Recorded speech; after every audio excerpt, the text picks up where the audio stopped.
Good morning, I'm Kristen, and today we're at Disneyland to show you all the sensory spaces to take a break. First off today is the Disney Gallery. You'll find this in the Disney Opera House on the right after you enter the park.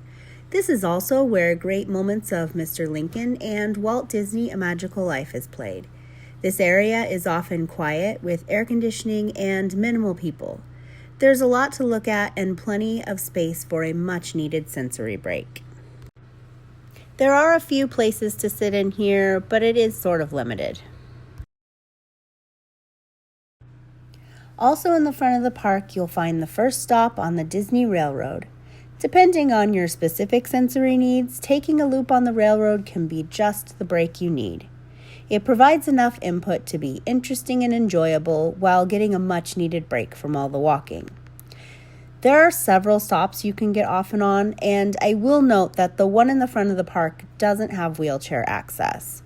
All the rest do though, so if you need to bring a wheelchair or stroller, it's much easier to get off and on at one of the other stops. The railroad does provide great views of most of the areas in the park, and you get to learn some fun facts along the way. Heading down Main Street, USA to the right, you'll find the Main Street Cinema. This is one of my kiddos' favorite spots for a sensory break. There's a stage in the middle that kids can take advantage of to get some of the wiggles out, and the room is surrounded with screens playing old Mickey cartoons or, right now, the story of It's a Small World.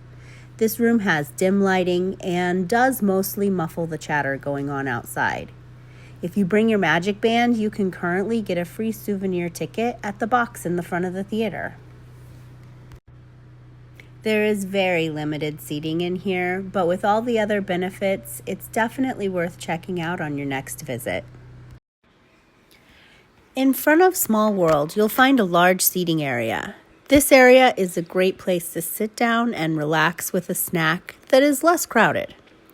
The back of the area overlooks water and can be quite peaceful. Watching the Small World building is fun, and on the quarter hour, the clock opens and does a little dance. Between Small World and the seating area is the path that parades go through. This is also less crowded, with lots of area to move around. This is a great area for people watching, parade watching, light show watching, and just to have a relaxing break when you need one. Speaking of light shows, this is also where you'll go to watch Wondrous Journeys, which is one of my favorite projection shows in all the parks. Near Tomorrowland, just past Finding Nemo, is another tucked away spot with some seating and low crowds, most of the time. The last time we were there on a holiday weekend, this area was packed, so it's not a guarantee. It is right next to the backside of the Matterhorn and under the monorail, so it's not the quietest spot if noise is the sense you're trying to escape. Make sure those noise-canceling headphones are fully charged and ready to go.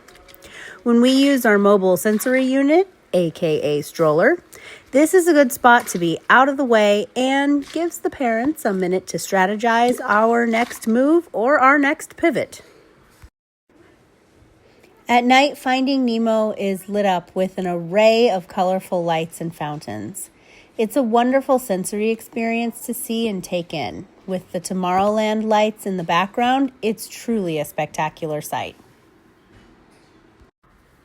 I think our favorite and most used sensory space is pretty much all of Galaxy's Edge. The music in this land is soothing and peaceful, and they do have the best cold brew in all of Disneyland. There's plenty of space to not feel pinned in most of the time. The transitions in and out of this land are especially quiet and calm. My son and husband can spend hours bounty hunting through Batuu and have the best time. If you don't know, this is an interactive game that is played by scanning your magic band and searching for the correct port to scan and find your bounty. It's a fun activity to pass some time while the parents use Rider Swap at Rise of the Resistance. Towards the back of the Millennium Falcon is another mostly people-free space. Last summer, my son made a droid and was playing with it back there Luke Skywalker himself came by with his droid R2-D2. Luke chatted up Liam for a good 5 minutes about training droids, and we got some great pictures out of it. Our last mention today is Tom Sawyer's Island. You do have to take a boat to get here, but I think it's the best Disneyland spot for a real sensory break.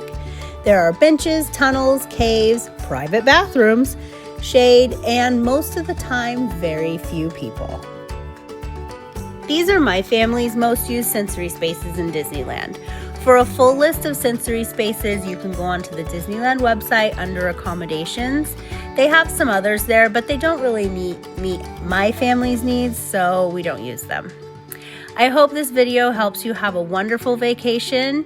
Don't forget to like and subscribe, and have a stimtastic day.